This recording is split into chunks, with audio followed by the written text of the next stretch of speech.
L'unité 731 au Japon, qui a été créée lors de la Seconde Guerre mondiale, c'était une unité, c'était en réalité un laboratoire pour la recherche et la prévention des différentes épidémies, d'une manière officielle.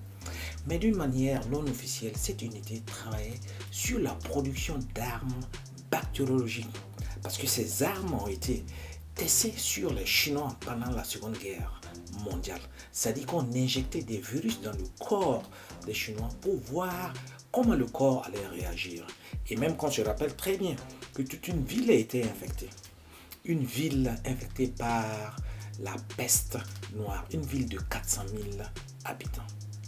Cette seconde guerre mondiale, il faut également se rendre compte que c'était une guerre qui par la suite est devenue nucléaire.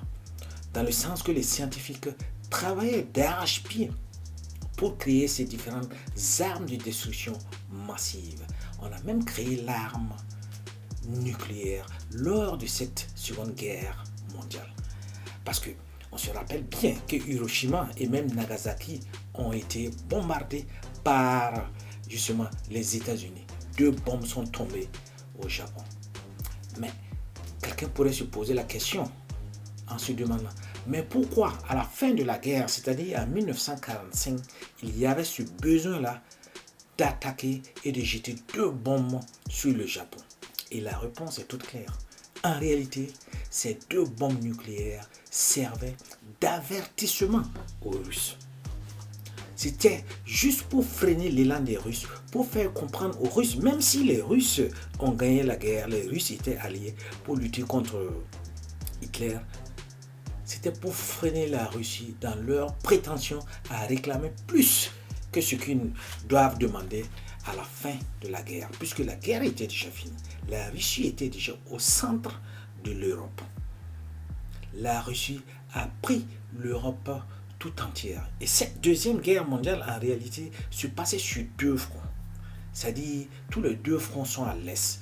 En Europe de l'Est et même en Asie de l'Est. C'est dans la partie Est.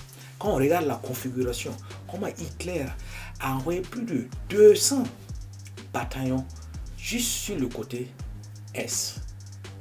Dans le côté Ouest, il avait seulement une vingtaine de bataillons. Donc, cela nous donne une idée en réalité de comment Hitler voulait mener cette guerre, de comment Hitler voulait s'accaparer totalement de cette partie de la Russie pour en faire justement un territoire allemand. Parce que Hitler avait décidé d'exterminer totalement des populations sur cette planète Terre. Du côté de l'Est, ça a été beaucoup plus les attaques des Japonais. Hitler qui voulait s'accaparer de la Russie se retrouve après la Seconde Guerre mondiale au centre même de l'Europe.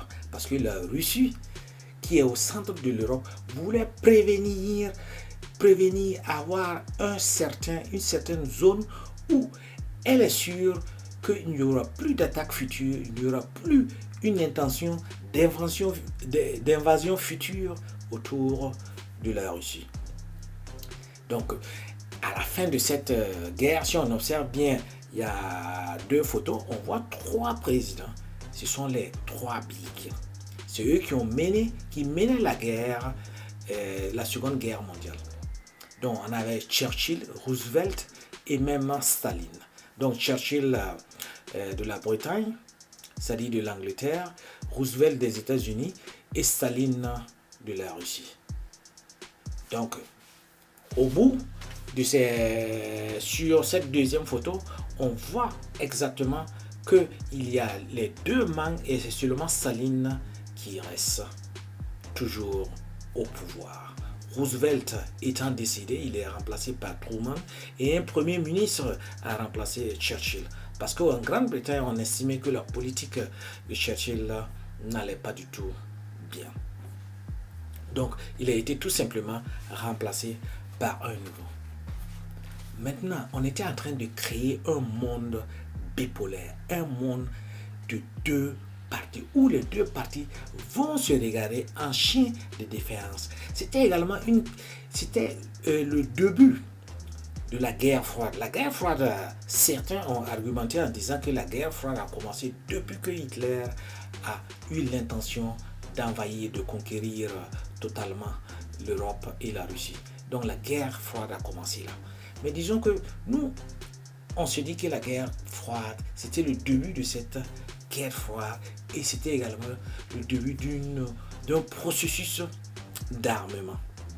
Les États-Unis, qui se rendent compte, qui sont un peu isolés, que la Russie est à l'intérieur de l'Europe et que les différentes élections qui se sont passées en Europe, que ce soit en France et même en Italie, c'était des pro-communistes qui avaient pris le pouvoir. Donc également, les États-Unis, pour essayer de contrer cela, vont créer avec quelques alliés ce qu'on va appeler l'OTAN, l'Organisation du traité de l'Atlantique Nord. C'est-à-dire c'est une organisation tout simplement militaire où ils vont signer des accords militaires entre eux en disant que un des pays qui est attaqué est considéré comme si tous les autres pays sont attaqués. Donc ils ont créé l'OTAN.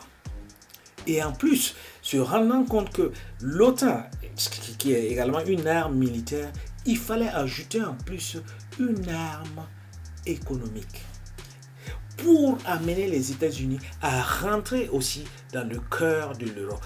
Parce qu'ils se sont rendus compte que s'ils laissaient totalement le champ libre à la Russie, toute l'Europe deviendrait communiste. Donc, ils sont venus avec ce qu'on va appeler le plan Marshall. Dans ce plan Marshall, il fallait injecter beaucoup d'argent pour que l'Europe reprenne en main son économie. C'était une nécessité, ça c'est vrai. Et de l'autre côté, les Russes aussi vont créer ce que leur pacte de Varsovie. Ils vont rester dans leur bloc un peu fermé entre eux. Les États-Unis, le plan Marshall et l'OTAN permettent aux États-Unis de mettre leurs deux pieds au centre de l'Europe. C'est une seconde guerre mondiale avec des stratégies